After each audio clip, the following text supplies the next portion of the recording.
ओडिशा सह श्रीलंकार संपर्क बहु पुरातन तेबे ଏହି संपर्क को पुनर्जीवित करने ପାଇଁ आरंभ होईछि प्रयास।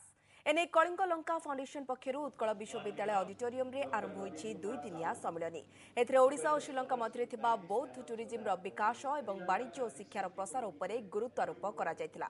भारत में अवस्थापित श्रीलंकार हाई कमिशनर एस्ला वीराकुन सम्मेलन रे जोग देई ओडिशार संस्कृति पर्यटन वाणिज्यिक कारबार सह जोड़ी हेबाकू निज पक्षर सहमति जणाइथिले। सम्मेलन में राज्यपाल एससी जमीर, संस्कृति और पर्यटन मंत्री अशोक पंडा, स्कूल और गणशिक्षा मंत्री देवी प्रसाद मिश्र, सांसद बैजयंत पंडा प्रमुख अतिथि भावे जोग देथिले।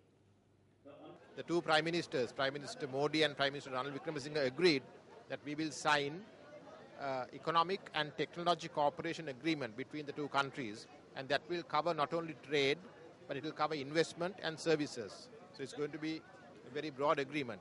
So at the moment we are finalizing the draft agreement. जिते शिपिंग होची हमरो पारादीप रु किंबा धामरा रु ता सहित जॉइन करि सारले एक्सपोर्ट इंपोर्ट रो बहुत सुविधा हबो एवं से माने जेभली एक्सपोर्ट इंडस्ट्रीज पय इन्वेस्टमेंट आनी पारिचंती सेथरे हमरो स्कोप रहउची ओडिसा रे मध्ये एक्सपोर्ट इंडस्ट्रीज पय इन्वेस्टमेंट आनिबा पय। दिल्ली रे ताकर श्रीलंका नेशनल डे जो होची सेही समय रे हम गोटे एग्जिबिशन करिवो श्रीलंका हाई कमिशन रे, कारण एटा गोटे बड़ इवेंट थिला।